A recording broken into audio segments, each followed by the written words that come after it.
So you may have noticed recently that we have entered a brand new year. It is now 2024. And so I thought I'd be so basic and be like every other Lego content creator. And I would do a 2023 Lego set review, like catch up, rewind, wrap up video of the year. But it's gonna be with a little twist, and it's gonna be from like a collector's point of view. And it's gonna be month by month, just calling out the notable sets and the notable moments that happened and just see what happens. If I'm looking down this video, it's because I have my laptop here with the Lego page open up and my notes, so then I'm not just absolutely waffling at you guys and I actually have something to look at. So we start in January, and January brought us obviously the brand new year product releases. So the first set I want to talk about is the Chevrolet Camaro Z28. It's $149.99. It's set 10304 and it's part of the Icons Creator Series. Hello, Editor George here.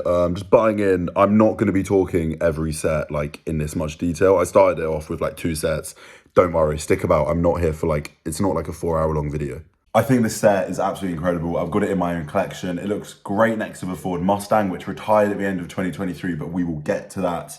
And I love the whole customizable features that you get with it. Also in January 1st, we had the 501st Clone Troopers Battle Pack, and this set took stores by storm, buying like 20 at a time to build up their army. This was ridiculous. And I think the 501st Battle Pack really surprised them a lot. At the demand, I don't think they were expecting that whatsoever to any level. Okay, coming up into February, we had a few more releases. So February brought us the Wildflower Bouquet, the Dried Flower Centerpiece, but also the massive Hulkbuster. So this was a pretty solid month for sets, I'm not gonna lie. The Wildflower Bouquet is an absolute classic. The colors in it look really nice. I've got it, it's such a good present. It's also really useful at recruiting more adults into the brand, more girls into the brand. I think as a set, it's really, really good. And the Hulkbuster, £474 for a set, quite expensive, but looks very good and I really want it. So next time it's on sale, who knows, it might be in my basket. So March brought us a ton of new releases, but most notably for a brand new line of Speed Champions.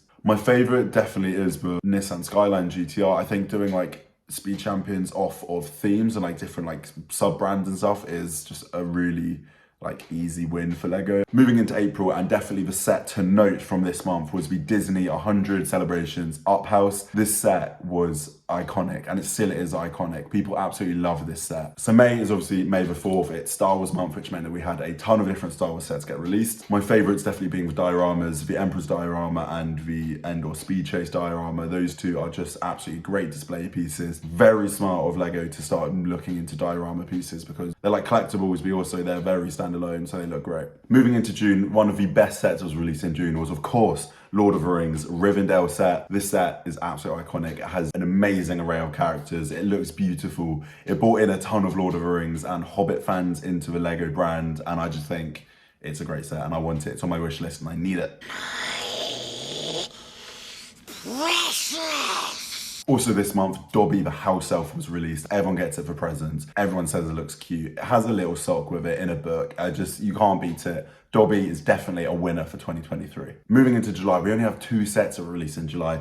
The Land Rover Classic Defender and the Little Mermaid clamshell. The clamshell looks great, however, I do know that some criticism for it is it's very flimsy and kind of breaks quite easily, and also the back looks almost unfinished, but I think the sort of the front of it anyway looks really, really nice. And the Land Rover Classic Defender, great vehicle, great set. I need it. Again, it's in my wish list. Now we're in August, and August is arguably one of the best months in the year because it is the month where I have my birthday, August 12th, if you do want to write it down in your calendar. But the most important part about August actually was not my birthday, but was the release and the announcement of the Lego Dreams theme. Lego Dreams is of course a homegrown IP about these kids that sort of like fall asleep and then like evil guys want to take them in their sleep and then they have to like dreamcast their way out and like save themselves, and you've got like a little green guy and you've got some like baddies and like the whole cruise that I don't know, I've never seen it, so I'm just explaining something to you. We also saw the UCS X-Wing get released this month and I absolutely love this set. I think it looks great. I can't wait to build it.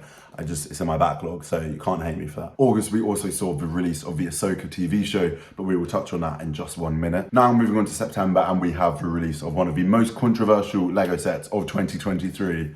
You're right, it is Chewbacca. September actually also gave us one of the strongest sets of the year, and that is the Concorde, which released on the 4th of September for insiders and the 7th of September for everybody else. And this set was almost like an unexpected release. I didn't know it was coming. Nobody really rumored it up until a few days beforehand. And then boom, the Concorde was here and it looks absolutely great. I have it, I will be building it, I will be putting it on display. I just need to find time and space as it is massive. In August, we had the release of the Ahsoka series on Disney Plus in the UK, and September saw the release of the Lego Ahsoka sets to go with them. And some of them are insanely popular. For example, the Ghost and Phantom 2, which is the remake of the classic Ghost and Phantom set. And this set is absolutely iconic and super popular amongst collectors and Star Wars enthusiasts. But we also have the Coruscant Guard gunship, which was a set that nobody was really expecting, but then all of a sudden came onto the scene at Smith's, and people absolutely loved it, and it's gone really, really well. September is a strong month. I'm a big fan of September.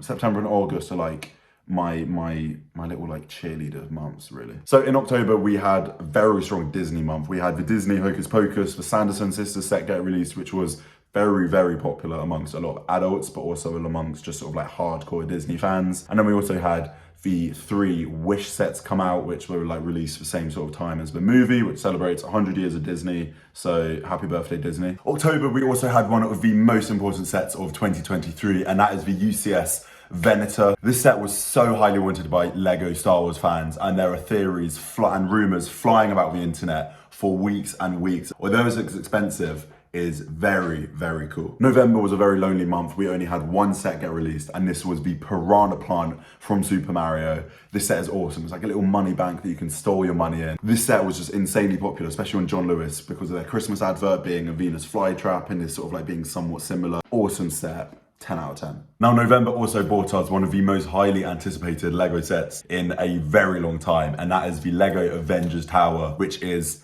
perfection. This set is one of the most popular sets out there right now. It's modular, it's absolutely massive. It's got 39 minifigures, or loads of exclusive ones. It just looks so good, and it's definitely on my bucket list. I need that. By the end of this year, I will have the Avengers Tower. You can hold me to that. It is 10 o'clock. I'm way too tired for this. I should be in bed. And then finally, going into December, we had 2 sets get released here, the Tiny Plants and the Insect Collection. Initially, when the Insect Collection was announced, everyone was super, super skeptical, including myself, because who wants to build a ton of little Lego insects? It just seems a bit creepy. But actually, when you see it in person, when you build it yourself, they're awesome. They look so cool. They look great on display. They're you can make names for them. I don't know if you want to do that. You may not, but they just look really cool. And actually, don't judge a book by its cover, go and buy the insects. December 1st actually also brought us the release of a Lego Natural History Museum, which was one of the most detailed modular builds I've built. It looks so nice. It's one of the largest base plates for a modular building as well. It looks great. It's a great addition to Lego City and just an overall really strong set. Thank you so much for watching that video. Hopefully it was somewhat entertaining or useful, or I don't know, it wasn't the most boring watch of your life. If you did enjoy it, make sure to follow and leave a like. Also comment down below if you have any of these sets, or if there are any sets I mentioned here that you really, really want, and let me know other videos that I should be making and if you enjoyed it or not. So I will see you guys in the next video,